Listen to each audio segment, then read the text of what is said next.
사사기 6장 15절 말씀입니다. 제가 읽도록 하겠습니다. 그러나 기드온이 그에게 대답하되 오 주여 내가 무엇으로 이스라엘을 구원하리이까 보소서 나의 집은 므낫세 중에 극히 약하고 나는 내 아버지 집에서 가장 작은 자이니이다 하니 아멘. 오늘 본문은 기드온이 많이 아시죠? 기드온과 300명 맨날 얘기 나오는 어린이 성경학교 막 주일학교 때 되게 많이 들어보셨을 거예요. 그 기드온에 대한 이야기입니다. 근데 이 기드온이 처음 하나님께서 부르셨을 때의 이야기를 좀 해보고자 해요. 뭐라고 하죠? 가장 작은 잔이다 라고 이야기를 하고 있습니다. 하나님의 부름에 되게 소극적으로 반응하고 있는 장면이에요. 먼저 이야기를 하기 전에 우리는 지금 기드온이 하나님 앞에서 하나님께 나는 내 아버지 집에서 가장 작은 잔이다 라고 하고 있는 그 이유를 한번 알아보고 계속해서 이야기를 좀 나눴으면 좋겠습니다. 제가 6장 1절을 한번 읽어볼 텐데요.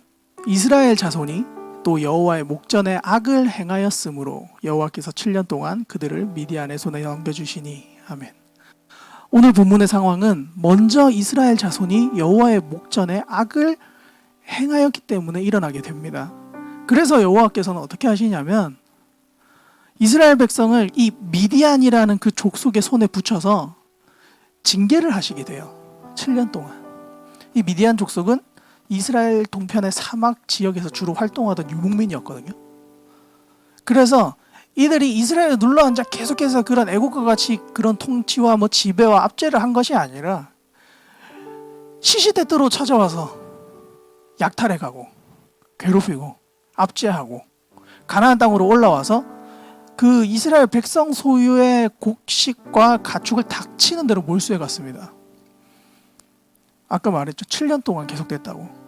이 미디안 족속의 압제는 장장 7년 동안 계속됐어요. 그 7년간의 약탈의 정도가 얼마나 심했냐면 이스라엘 백성들이 이 미디안 족속을 피해서 어디로 가냐면 산으로 올라갑니다.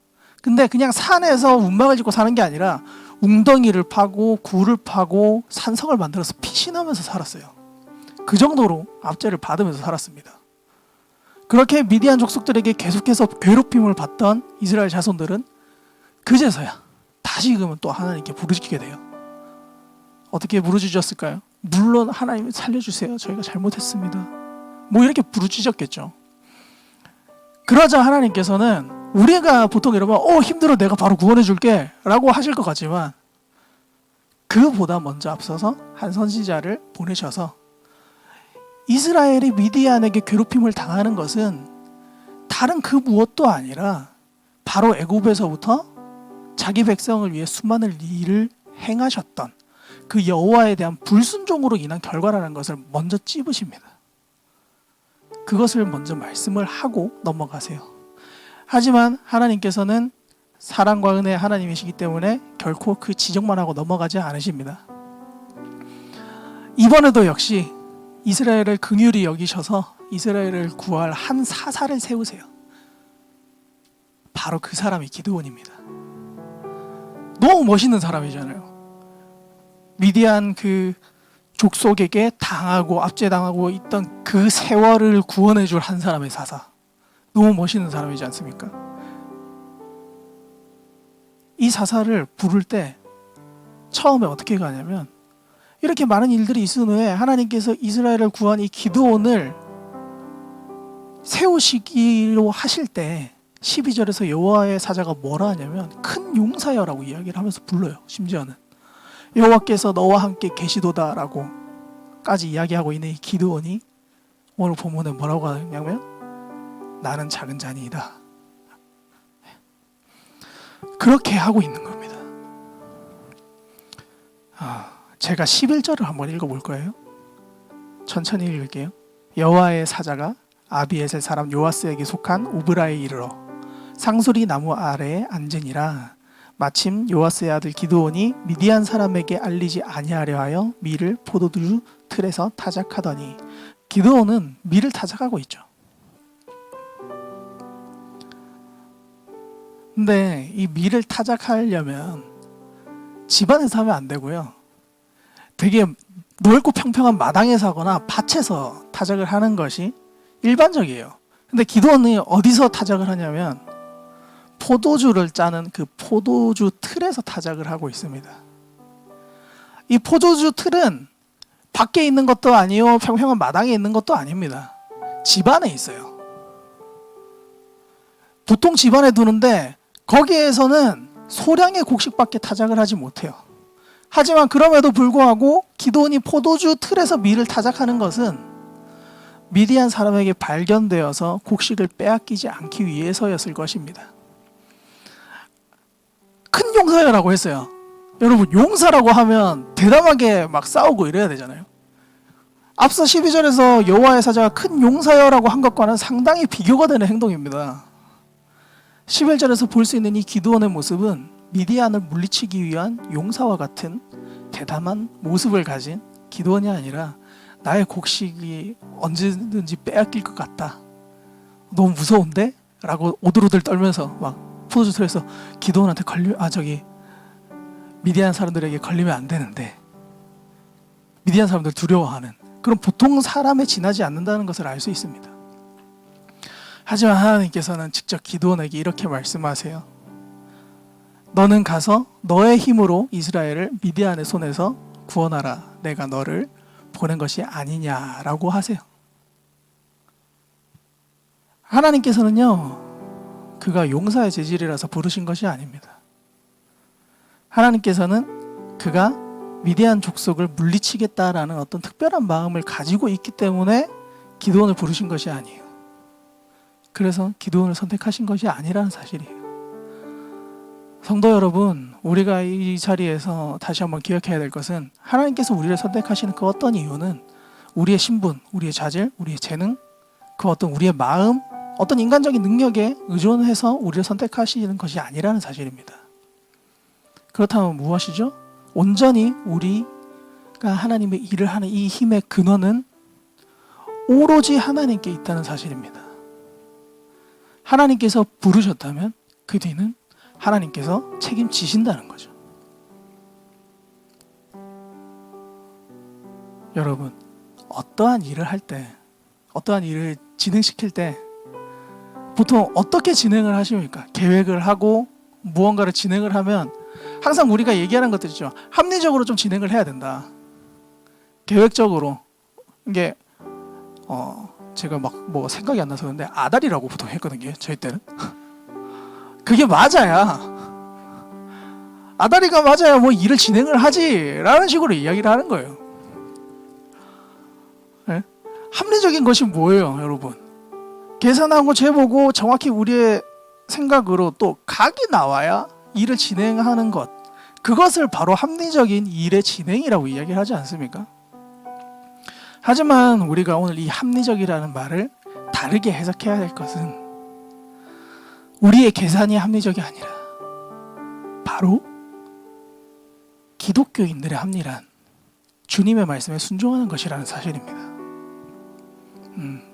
오늘 이 자리에 계신 모든 분들이 하나님의 부름에 반응하고 오직 하나님의 이름으로 세상에 나아가서 하나님의 영광을 나타내는 삶을 살아내시기를 소망합니다.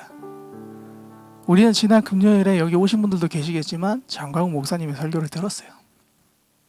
그 설교 가운데서 장광훈 목사님이 사람을 살리는 일을 하기 위해 춤으로 세상에 도태되고 하나님을 알지 못하는 상태로 죽어가는 이들을 살리기 위해서 결단하고 나아오셨고 지금도 살아나가는 것을 볼 수 있었습니다. 그때 옛날에 당시 인기 프로그램이 스타킹에 나간 것을 봤어요. 여기 보신 분들은 어떤 생각이 드셨을까요? 제가 어릴 때였으면, 예수님을 잘 모르는 그런 상태였다면 이렇게 생각했을지도 모르겠습니다. 공중파도 나오고 엄청 잘 나갔네, 돈도 많이 벌고 되게 좋은 거 아니야? 유명한 사람이었네, 성공했네, 뭐 이랬을 것 같습니다. 하지만 그 영상을 보신 분들은 알겠지만 패널들에게 되게 무시받고 멸시당하세요. 사모님을 불쌍해 보고 광대와 같은 그 모습을 보여주는 것에서 장광훈 목사님의 마음이 과연 편하셨을까요? 나중에 말씀하시지만 그 당시 작게 잡아도 3천, 4천 이상 그 이상을 버셨던 분이에요. 월.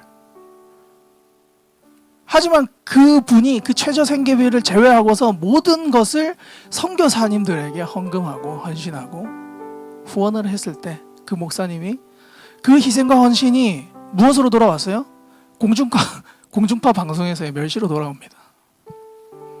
여보 쌀 떨어졌어요 라는 그런 우스꽝스러운 이름으로 놀림받게 됩니다. 그렇게 방송되는 것이 과연 어땠을 것 같으세요? 그런 많은 일들을 넘어오시면서 이번 주 우리에게 그 금요일날 말씀을 전해주시기까지 사역을 감당해 오신 목사님을 보면서 저희 성도님들께서 많은 생각들을 하셨을 것이라고 생각합니다. 그때 목사님이 이렇게 말씀하셨어요. 하나님이 부르시면 움직여야 한다라고. 많은 분들이 그렇게 생각할 것 같습니다. 목사님 정도 되니까 그렇게 움직이는 거 아니냐. 나는 안 된다. 나한테 얘기하지 마라. 나는 그 정도 재질이 안 되고 나는 그 정도의 재능이 없고 그 정도의 결단력이 없고 행동력이 없어서 할 수 없다 라고 생각하고 있지는 않으십니까? 사실 오늘 이 말씀을 준비한 이유가 바로 이 내용 때문입니다. 저 역시도 되게 나약한 사람이죠. 제가 그런 게 정말 심했어요. 제가 할 수 있는 것은 무슨 일을 하든지 정말 아무것도 없고 그 위에 있는 어떤 이들과 계속 비교하면서 내가 무엇을 하면 항상 그 분야의 그 사람보다 못하기 때문에 나는 안 돼, 나는 부족해 라는 말을 항상 달고 사는 사람이에요. 여러분은 또 어떠세요? 이런 이유들 때문에 하나님께서 주시는 그 하나님의 사명을 뒤로하고 있지는 않으십니까? 하나님의 음성을 모른 척하고 그냥 지나가고 있지는 않으세요? 오늘 본문 15절에서 기드온이 이렇게 이야기해요. 내가 무엇으로 이스라엘을 구원하겠습니까 주님? 나의 집은 므낫세 지파 중에서 극히 약하고 나는 그 집안에서도 가장 작은 자입니다. 이 말씀이 어떻게 들리세요 여러분? 하고 싶은데 자질이 안 된다는 걸로 들리세요? 아니면 나는 못합니다 주님으로 들리세요? 못하겠다고 들리지 않으십니까? 그냥 못하겠다는 거예요. 이런저런 이유를 가져다 대면서 나는 할 수 없는 사람이라고 이야기하는 것 같지만 실상은 그냥 나는 못하겠어요 주님, 나한테 시키지 마세요 라고 이야기하는 겁니다. 근데 이 기드온이 이 이야기를 하는 것이 되게 말이 안 되는 게 뭐냐면 그가 이렇게 얘기해요. 나의 집은 므낫세 중에 극히 약하고 라고 하고 있어요. 그런데 우리는 이거를 좀 알면 되게 좀 벙찌실 수도 있는데 기드온의 집은 결코 약한 집이 아니에요. 27절에서는 나중에 뭐라고 나오냐면 기드온은 바알 신전을 부수러 나갈 때 종을 10명이나 데리고 나갑니다. 종이 있는 집이에요. 종만 10사람을 데리고 나가는 거예요. 기드온의 집은 꽤 부유했던 집안이었습니다. 그런데 기드온이 뭐라 그래요? 므낫세 지파 중에 극히 약하다고 이야기를 하고 있어요. 우리가 사실상 순종을 하지 않겠다고 마음을 먹으면 오늘 기드온과 같이 수만 가지 이유가 생기게 됩니다. 그 어디서든 어떤 이유든 끌고 와서 나는 못한다, 나는 할 수 없는 사람이다 라는 이야기를 하게 됩니다. 없는 이유도 만들어내게 돼요. 사실상 내 상황은 그렇지 않지만 나는 그런 상황이야 라고 나를 속여가면서 그렇게 이유를 만들어 나가게 됩니다. 순종을 하기로 하면요, 하나님의 말씀대로 결단하고 결정을 하게 되면 길이 보이는데 순종을 못하겠다고 마음을 먹어버리니까 기드온은 심지어 자기 집의 부유함까지도 축소시키고 못하겠다고 이야기하고 있는 것을 우리는 볼 수 있습니다. 오늘 우리가 정말 꼭 기억해야 될 것은 순종을 하기로 결정하셨습니까? 그럼 길이 보인다는 사실입니다. 아멘. 순종을 하기로 결정하면 길이 보입니다, 여러분. 혹 여러분 하나님의 마음이 있으십니까? 그런데 자꾸 내 속에서 이런저런 이유들이 생각나면서 그건 내가 할 수 있는 일이 아니야, 내 한계를 아득히 벗어나는 행동이야, 나는 할 수 없어 라는 생각을 하고 있지 않으십니까? 그 전에 우리가 주님 순종하며 나아가겠습니다 라는 결단을 먼저 하시기를 간절히 소망합니다. 우리가 순종을 하지 못한다면 우리는 세상의 숫자 그리고 규모, 능력을 생각하면서 우리 머릿속을 생각할 수 있는 이런저런 많은 논리들을 드러내서 그 속에 묻혀서 움직이지를 못하게 됩니다. 순종합시다. 성도 여러분, 순종하며 나아갑시다. 오늘 이 시간 이 자리에 계신 모든 분들이 온전히 하나님의 말씀에 순종하며 나아가서 하나님의 부름받은 그 용사로서의 삶을 기꺼이 살아내시기를 간절히 소망합니다.